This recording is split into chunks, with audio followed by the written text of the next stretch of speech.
একটা used iPhone কেনার জন্য এই মুহূর্তে যদি আপনার বাজেট অ্যারাউন্ড 80,000 টাকা হয়ে থাকে তাহলে আইফোন 14 প্রো আর হচ্ছে 15 প্লাস এই দুইটা হয়তো বা আপনার লিস্টে রয়েছে, কিন্তু আপনি কনফিউজড যে দুইটা ফোন থেকে কোন ফোনটা কিনবেন। এই ভিডিওটা যদি একটু কষ্ট করে সম্পূর্ণ দেখেন তাহলে খুব ইজিলি কিন্তু আপনি ডিসিশন নিতে পারবেন যে আসলে 14 প্রো আপনার কেনা উচিত নাকি 15 প্লাস এটা কেনা উচিত। কারণ এই দুইটা ফোনই কিন্তু এখন পাওয়া যাচ্ছে গ্যাজেটম্যানের ফিজিক্যাল শপ রয়েছে যমুনা ফিউচার পার্কে, তাছাড়াও বাংলাদেশের যে কোনো জায়গা থেকে কিন্তু আপনি কুরিয়ার করে প্রোডাক্ট কিনতে পারবেন। ভিডিওর শেষে আপনার যেই ফোনটাই লাগে না কেন তাদের সাথে যোগাযোগ করতে পারেন, তাদের ব্যাপারে সকল কিছু আমি ডিটেইল দিয়ে দিব ডেসক্রিপশন বক্সে। শুরুতেই কথা বলি দুইটা ফোনের ফিজিক্যাল চেঞ্জেস নিয়ে।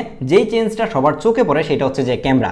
14 প্রোতে 3টা ক্যামেরা ইউজ করা হয়েছে আর এদিকে 15 প্লাসে মাত্র 2টা ক্যামেরা ইউজ করা হয়েছে। দেন যে ডিফারেন্সটা সবথেকে বেশি চোখে পড়ে সেটা হচ্ছে দুইটার সাইজ। এই জায়গায় আপনি 15 প্লাসটা দেখতেই পারতেছেন, বিশাল বড় ম্যাক্স সাইজের একটা ফোন, মানে ম্যাক্সগুলো যেরকম বড় হয়ে থাকে সেরকম বড় সড়ো একটা ফোন। আর এদিকে 14 প্রো তো একটা পিচ্চি ফোন, মানে 6.1 ইঞ্চি ডিসপ্লে ইউজ করা আছে। দেন যে চেঞ্জেসটা আপনি দেখতে পাবেন নিচের দিকে তাকালে, হ্যাঁ সেটাই হচ্ছে অ্যাপেলের একটা ইনোভেশন ছিল মানে 15 এর মধ্যে, সেটা হচ্ছে টাইপ সি পোর্ট। আপনি যদি 14 প্রোটা কিনেন তাহলে অবশ্যই আপনাকে সেই আদিকালের যে লাইটনিং পোর্ট আছে সেইটাকেই মানে আপনার ক্যারি করা লাগবে, আপনি টাইপ সি পোর্ট পাচ্ছেন না। দেন অন্য কিছু কিন্তু সবকিছুই সেম, যেরকম 15 প্লাসে কিন্তু কোনো ধরনের অ্যাকশন বাটন নাই, 15 প্রোতে অ্যাকশন বাটন শুরু হয়েছিল, এটাতে সেম ভাবে কিন্তু 14 প্রো এর মতোই আপনি অ্যালার্ট স্লাইডারটা পাচ্ছেন। তাছাড়া খুব একটা চেঞ্জেস নাই, কিন্তু বিল কোয়ালিটিতে কিন্তু বিশাল বড় একটা চেঞ্জ আছে। যেরকম হচ্ছে 15 প্লাস যেটা সেটার ফ্রেমটা হচ্ছে একটা অ্যালুমিনিয়ামের ফ্রেম, আর এদিকে 14 প্রোতে যে ফ্রেমটা ইউজ করা হচ্ছে সেটা কিন্তু একটা স্টেইনলেস স্টিলের ফ্রেম।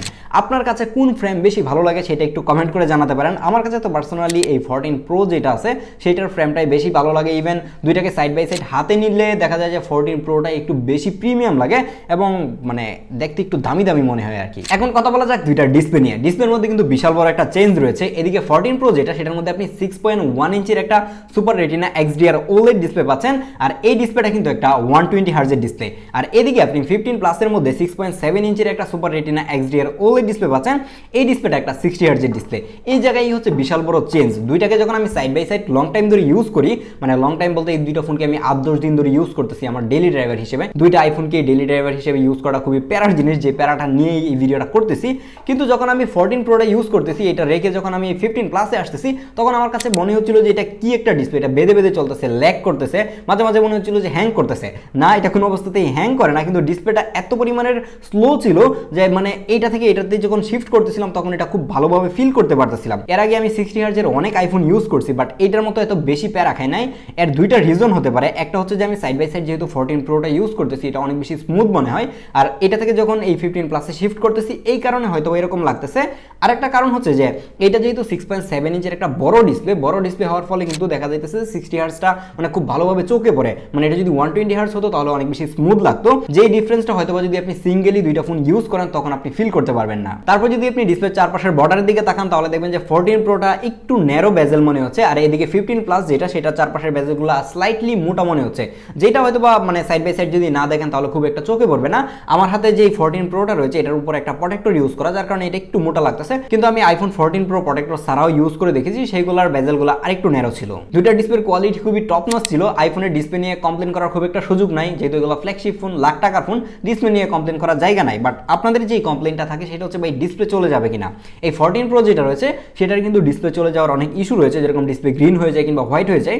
এটা যদিও কিনা 13 প্রো থেকে অনেকটাই কম, তারপরে ওইটার মধ্যে এই ধরনের ইস্যু খুঁজে পাওয়া গেছে। বাট এই 15 প্লাস যেটা সেটার মধ্যে এই ধরনের ইস্যু আমি পাই নাই বললেই চলে, যেটা মানে 1% কিংবা 2% ধরতে পারেন। আর এদিকে হচ্ছে 14 প্রোটা 20 or 15% ধরতে পারেন। তো সেই জায়গায় যদি আপনি সেফ জোনে থাকতে চান তাহলে আমি বলবো যে অবশ্যই 15 প্লাসটাই দেখতে পারেন, কিন্তু এই ব্যাপারটা অবশ্যই মাথায় রাখবেন যে এটা একটা 60 হার্জের ডিসপ্লে। এখন কথা বলা যাক দুইটার পারফরম্যান্স নিয়ে। 14 প্রোতে কিন্তু SoC হিসেবে ইউজ করা হয়েছে অ্যাপেলের A16 বায়োনিক চিপ, যেই চিপটা কিন্তু 2022 সালে অ্যাপেল এই 14 প্রোতে ইউজ করে, বাট 23 সালে এসে এই 15 প্লাস যেটা সেটার মধ্যেও সেম SoC ইউজ করে। আপনারা হয়তো সবাই জানেন যে 1 বছর পরে এসে তারা SoCটাকে আপগ্রেড করে হচ্ছে নতুন একটা SoC দেয়, বাট 15 এর মধ্যে এসে কিন্তু তারা এই কাজটা করে নাই। মানে লাস্ট ইয়ারে যে ম্যাক্স সিরিজ কিংবা প্রো সিরিজে যেই চিপটা ইউজ করা হয়েছে, তারপর হচ্ছে পরের বছরে এসে বেস ভেরিয়েন্ট যে আইফোনগুলো রয়েছে যেরকম 15 কিংবা 15 প্লাস সেটার মধ্যে সেম SoCটা ইউজ করেছে, যার কারণে পারফরম্যান্স একদমই সিমিলার। পারফরম্যান্সে কোনো অবস্থাতেই কোনো ডিফারেন্স খুঁজে পাই নাই।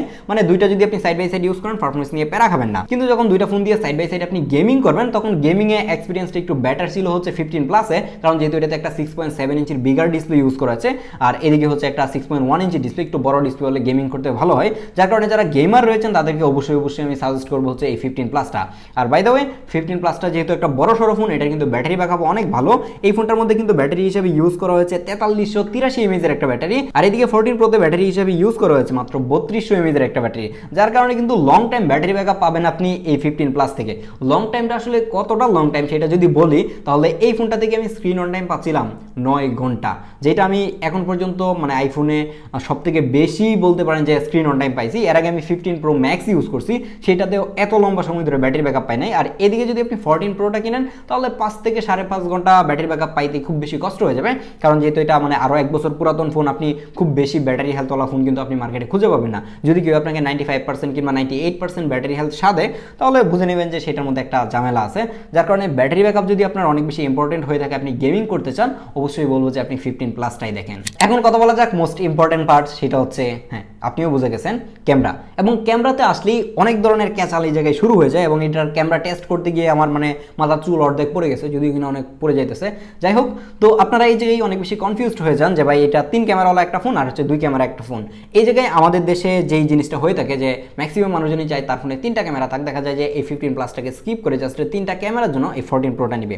কিন্তু আমি যখন ক্যামেরা দিয়ে সাইড বাই সাইড দুইটার মেইন লেন্স দিয়ে ছবি তুলতেছিলাম, ছবিটা একদমই সিমিলার ছিল, জাস্ট ডিফারেন্স ছিল 19-20। দুইটার মধ্যে যেহেতু 48 মেগাপিক্সেলের মেইন লেন্স ইউজ করা হয়েছে, যার কারণে প্রসেসরও সেম, একদম প্রসেসটাও সেমই করে। কিন্তু দেখলাম যে ডাইনামিক রেঞ্জের ক্ষেত্রে একটু বেটার পারফর্ম করতেছে হচ্ছে এই 15 প্লাসটা, এবং লো লাইটেও দেখলাম যে এই 14 প্রো থেকে এই 15 প্লাসটা একটু বেটার পারফর্ম করতেছে। সেটার ডিফারেন্সটা বলতে পারেন যে একদমই 19-20, খুব বেশি একটা ডিফারেন্স নাই। আপনারা হয়তো বা এই ছবিগুলো সাইড বাই সাইড দেখিয়ে বুঝতে পারতেছেন। দেন যদি আমরা আলট্রাওয়াইড লেন্সে আসি, আলট্রাওয়াইড লেন্সটাও সিমিলার পারফর্ম করতেছে, জাস্ট ডাইনামিক রেঞ্জটা একটু বেটার হচ্ছে যে এই 15 প্লাসে। আর এদিকে 14 প্রোটাও খুবই ভালো পারফর্ম করতেছে, খুবই শার্প এবং ডিটেল ছবি তুলতে পারে। ছবির কালারেও কোনো ধরনের ডিফারেন্স খুঁজে পাই নাই, দুইটার কালার একদমই সিমিলার ছিল। কিন্তু যখন আমি পোর্ট্রেট ছবি তুলতে চাই তখন গেমটা একটু চেঞ্জ হয়ে যায়, বাট চেঞ্জ হলেও আমাকে এই 15 প্লাসটা অনেক বেশি অবাক করছে যে এটাতে একটা 3x ডেডিকেটেড টেলিফোটো লেন্স রয়েছে। এটা দিয়ে যখন পোর্ট্রেট তোলা যায়, সেই পোর্ট্রেটের সাথে এইটাতে থাকা 3x ডিজিটাল টেলিফোটো লেন্স, যেটা মানে এটার মেইন লেন্সটাকে ডিজিটালি 3x জুম করে ছবি তোলা, এবং এইটার পারফরমেন্স ছিল অসাধারণ লেভেলের। এত ভালো পারফর্ম করবে আমি কখনো কল্পনাও করি নাই। বাই ডিফল্ট 2x সাজেস্ট করে, বাট আপনি চাইলে কিন্তু হাতে ধরে এটাকে 3x জুম করতে পারবেন, এবং এইটার পিকচার কোয়ালিটি অসাধারণ লেভেলের ছিল। যদিও কিনা এই ডেডিকেটেড 3x যে লেন্সটা রয়েছে সেটা থেকে একটু স্লাইটলি কোয়ালিটি কমে যায়, যেরকম একটু ডিটেল কম থাকে, এজ ডিটেক্ট খুব বেশি একটা ভালো করতে পারে না। এদিকে কিন্তু 14 প্রো যেটা রয়েছে সেটা দিয়ে আপনি মাখন লেভেলের পোর্ট্রেট ছবি তুলতে পারবেন। সাইড বাই সাইড এই ছবিগুলো দেখে হয়তো বা আইডিয়া করতে পারতেছেন। আর 1x এর পোর্ট্রেট নিয়ে খুব বেশি একটা কথা বলার দরকার নাই, কারণ 1x এ খুব বেশি মানুষজন পোর্ট্রেট তুলে না, আর 1x এর পোর্ট্রেটগুলো দেখতে এতটাও সুন্দর হয় না। কিন্তু যদি 2x এর পোর্ট্রেটের কথা চিন্তা করি তাহলে এই জায়গায় কিন্তু এজ ডিটেক্ট এবং কালার বলেন কিংবা শার্পনেস বলেন, সেটা দেখলাম যে 14 প্রো থেকে 15 প্লাসের মধ্যে স্লাইটলি বেটার পারফর্ম করছে। আর দুইটা ফোনের ফ্রন্ট ক্যামেরাতেও সেম 12 মেগাপিক্সেলের ক্যামেরা ইউজ করা আছে, যেহেতু দুইটাতে সেম এসওসি, যার কারণে কিন্তু প্রত্যেকটা লেন্সেই দেখতেছিলাম যে একদমই সিমিলার পারফর্ম করতেছে। এই জায়গায় খুব একটা ডিফারেন্স খুঁজে পাই না, একদমই সেম ছিল। পোর্ট্রেট বলেন কিংবা নর্মাল সেলফিগুলো বলেন, এগুলো দেখে হয়তো আইডিয়া করতে পারতেছেন এই জায়গায় ডিফারেন্স খুব একটা নাই। বিগ ডিফারেন্স যেটা সেটা হচ্ছে ভিডিওতে আমি জানি না কে কোনটা চুজ করবেন। বাই দ্য ওয়ে একটু বলে নেই যে দুইটা দিয়ে কিন্তু নর্মাল মোডে যখন আপনি ভিডিও করবেন তখন 4K 60 fps ভিডিও রেকর্ড করতে পারবেন, বাট যখন আপনি সিনেম্যাটিক মোডে ভিডিও করবেন তখন কিন্তু এই জায়গায় বিশাল বড় একটা ক্যাচাল আছে। সেটা হচ্ছে যে আপনি যখন 14 প্রোটা কিনবেন, এটার মধ্যে সিনেম্যাটিক মোড আছে, এটা দিয়ে আপনি শুধুমাত্র 1x এবং 3x যে কোনো একটা ফোকাল লেন্থ আপনাকে মানে লক থাকতে হবে। আপনি যদি 1x এর রেকর্ড দিয়ে ফেলেন সিনেম্যাটিক মোডে, আপনাকে 1x এই ভিডিও করে যেতে হবে, আপনি 3x এ শিফট করতে পারবেন না। আর এদিকে 15 প্লাসের মজার বিষয় হচ্ছে যে 1x এ যখন আপনি সিনেম্যাটিক মোডে ভিডিও করতেছেন, চাইলে 2x 3x এ আপনি ফ্লুয়েন্টলি কিন্তু শিফট করতে পারবেন, যেই ফিচারটা কিন্তু 14 প্রোতে মিসিং। এবং এটা কিন্তু খুবই ইউজফুল, দেখা যায় যে আপনি হেঁটে যাইতেছেন, আপনি জুম ইন জুম আউট করে ভিডিও করতে পারতেছেন। এই জিনিসটা আমি 14 প্রোতে অনেক বেশি মিস করছি। যদিও কিনা 14 প্রোতে একটা ডেডিকেটেড টেলিফোটো লেন্স রয়েছে, এটা দিয়ে সিনেম্যাটিক ভিডিও করা যায়, কিন্তু সেই সিনেম্যাটিক মোডের ভিডিওগুলো এতটাও মানে ইউজফুল ছিল না, আমার কাছে অ্যাটলিস্ট ইউজফুল লাগে না। কিন্তু আমি যখন এটা দিয়ে মানে 2x এ সিনেম্যাটিক মোডে ভিডিও করতেছিলাম 15 প্লাসটা দিয়ে, এগুলো অনেক বেশি ইউজফুল ছিল, এবং এজ ডিটেক্ট কিংবা ভিডিও শার্পনেস, ওভারঅল ভিডিওর কোয়ালিটিটা আমার কাছে এই 14 প্রো থেকে 15 প্লাসেরটা বেটার মনে হয়েছে। আমরা কিন্তু ভিডিওর অলমোস্ট শেষ পর্যায়ে চলে আসছি। এখন কথা হচ্ছে যে আপনি আসলে এই 15 প্লাসটা কিনবেন নাকি এই 14 প্রোটা কিনবেন। আপনার যদি এমন মনে হয় যে বড় একটা ডিসপ্লে দরকার, বড় ব্যাটারি ব্যাকআপ দরকার, মানে লম্বা সময় ধরে ব্যাটারি ব্যাকআপ দরকার, অবশ্যই আপনি এই 15 প্লাসটাই চুজ করবেন, কারণ এই 14 প্রো যদি কিনেন ব্যাটারি নিয়ে প্রচুর পরিমাণে প্যারা খাবেন। আর যদি ক্যামেরার কথা বলি তাহলে ক্যামেরার দিক দিয়েও কিন্তু একদমই মানে হাড্ডাহাড্ডি লড়াই হইতেছে এই জায়গায়, মানে 19-20 ডিফারেন্স। আপনার যদি জাস্ট এইটা মনে না হয় যে আমার ফোনে 3টা ক্যামেরা দরকার, আমি 2টা ক্যামেরা নিয়েও সন্তুষ্ট থাকতে পারবো এবং ভালো রেজাল্ট পাবো, তাহলে আমি বলবো যে আপনি 15 প্রোটাই দেখতে পারেন, কারণ এটাতে 3 ক্যামেরা থেকেও যে খুব ভালো একটা আউটপুট পেয়ে যাবেন ব্যাপারটা এরকম না। হ্যাঁ, স্লাইটলি বেটার পারফর্ম করে টেলিফোটো লেন্সটা দেখা যায় যে পোর্ট্রেটের ক্ষেত্রে, কিন্তু এই 15 প্লাসটা মানে ফেলে দেওয়ার মতো না। এটা 3x লেন্সটা যেটা মানে ডিজিটালি জুম করে, সেটা থেকেও কিন্তু ভালো রেজাল্ট পাওয়া যায়। তো এখন আপনার ইচ্ছা যে আপনি কোনটা নেবেন, কিন্তু আমাকে যদি সাজেস্ট করতে বলেন তাহলে অবশ্যই আমি এই 15 প্লাসটাকেই সাজেস্ট করতাম। দেখা হচ্ছে পরবর্তী ভিডিওতে। আল্লাহ হাফেজ।